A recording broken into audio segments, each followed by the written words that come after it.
ఏపీలో counting mood start అయింది. సార్వత్రిక ఎన్నికల సమరంలో చివరిదైన 7వ దశ పోలింగ్ జరగడానికి ముందే ఏపీలో కౌంటింగ్ హడావుడి మొదలైంది.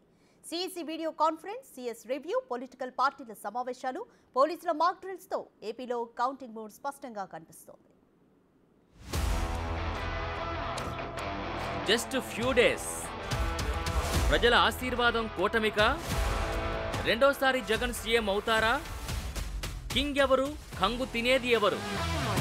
ఇలాంటి ప్రశ్నలకు సమాధానం దొరికే రోజు జూన్ 4.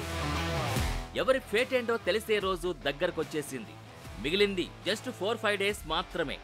ఎవరిని అదృష్టం వరిస్తుందో జూన్ 4న తేలిపోనుంది. స్పెషల్గా కింగ్ ఎవరో తెలిసిపోనుంది. ఈలోగా ఎన్నికల సంఘంతో సహా రాజకీయ పార్టీలు కౌంటింగ్కు సంబంధించి గ్రౌండ్ వర్క్ స్టార్ట్ చేశాయి. పొలిటికల్ పార్టీల నేతలు క్యాడర్తో మీటింగులు నిర్వహిస్తున్నారు. విదేశీ పర్యటన తర్వాత హైదరాబాద్ చేరుకున్న చంద్రబాబు గురువారం అమరావతికి వెళ్తారు. ఎల్లుండి చంద్రబాబు, పవన్ కళ్యాణ్ భేటీ కానున్నారు. అదే రోజు చంద్రబాబుని బీజేపీ నేతలు కలిసే ఛాన్స్ ఉంది. పోలింగ్ జరిగిన తీరు, అనంతర పరిణామాలపై మీటింగ్లో సమీక్షిస్తారు. పోలింగ్ తర్వాత తొలిసారిగా ఇద్దరు నేతలు భేటీ కానుండడం ప్రాధాన్యత సంతరించుకుంది. ఇప్పటికే టీడీపీ కీలక నేతలతో చంద్రబాబు టెలికాన్ఫరెన్స్ నిర్వహించారు. జూన్ 1న జోనల్ స్థాయిలో కౌంటింగ్ ఏజెంట్లకు శిక్షణా తరగతులు నిర్వహించాలని, అందుకు సంబంధించి ఏర్పాట్లు చేయాలని చంద్రబాబు నేతలకు ఆదేశాలిచ్చారు. కౌంటింగ్ రోజు పూర్తి బందోబస్తు ఏర్పాటు చేయాలని ఈసీ, డీజీపీకి లేఖ రాయాలని టీడీపీ నిర్ణయం తీసుకుంది. 175 నియోజకవర్గాలకు 120 మంది పరిశీలకుల్ని నియమించడం పట్ల చంద్రబాబు అభ్యంతరం వ్యక్తం చేశారు. ఓటమికి వైసీపీ నేతలు కారణాలు వెతుకుతున్నారని, అందుకే ఈసీ, పోలీసుల తీరుపై విమర్శలు చేస్తున్నారని చంద్రబాబు మండిపడ్డారు. వైసీపీ కూడా కౌంటింగ్ ప్రక్రియపై ఫోకస్ చేసింది.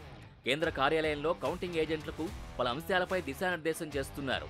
మరో 2 రోజుల పాటు ఈ కార్యక్రమం జరగనుంది. ఎన్నికల కమిషన్ రూల్స్ ప్రకారం కౌంటింగ్ సమయంలో జాగ్రత్తగా వ్యవహరించాలని సజ్జల రామకృష్ణారెడ్డి సూచించారు. ఇతర పార్టీల వాళ్ల ఆటలు సాగనివ్వకుండా జాగ్రత్త పడాలన్నారు. మళ్లీ వైసీపీ ప్రభుత్వమే వస్తోందని, జూన్ 9న ప్రమాణ స్వీకారం ఉంటుందన్నారు సజ్జల. కంఫర్టబుల్గా బ్రహ్మాండంగా వస్తున్న దాంట్లో డౌట్ లేదు. అయితే వాళ్ళ ఆటలు సాగనివ్వకుండా ఎట్లా చేయాలి మనం చేసేది మన టార్గెట్ అది. మళ్ళీ అధికారంలోకి వస్తున్నాం, బ్రహ్మాండంగా వస్తున్నాం. 9న ప్రమాణ స్వీకారం ఉంటుంది, ఇందులో ఎలాంటి డౌట్ లేదు. అయితే దానికి ఏదో మనం వాళ్ళ ఆటలు సాగనించి వాళ్ళు పెట్టే జరిపే సైకలాజికల్ వాటన్నిటి మనం తట్టుకొని మనం ఏదో వెంబడి దిగకుండా ముందు ప్రియంటివ్ వాళ్ళను ఒక్క ఆట కూడా సాగనివ్వకుండా ఏం చేయాలనే ఉద్దేశంతో మోర్ అలర్ట్గా ఉంటున్నాం. అది దృష్టిలో పెట్టుకోండి ఉద్దేశం. పొలిటికల్ పార్టీస్ ఏర్పాట్లు అలా ఉంటే, పోలింగ్ రోజు, ఆ తర్వాత జరిగిన అల్లర్ల నేపథ్యంలో కేంద్ర ఎన్నికల సంఘం ఏపీపై ప్రత్యేక దృష్టి సారించింది. కౌంటింగ్పై కేంద్ర ఎన్నికల సంఘం అధికారులు వీడియో కాన్ఫరెన్స్ నిర్వహించారు. అమరావతి నుంచి రాష్ట్ర ప్రధాన ఎన్నికల అధికారి ముఖేష్ కుమార్ మీనాతో పాటు పోలీసు అధికారులు, అన్ని జిల్లాల ఆర్ఓలు మీటింగ్లో పాల్గొన్నారు. Senior deputy election commissioner Nitish Vyas పలు సూచనలు చేశారు. అధికారులు ఖచ్చితంగా రూల్స్ పాటించాలని ఆదేశించారు.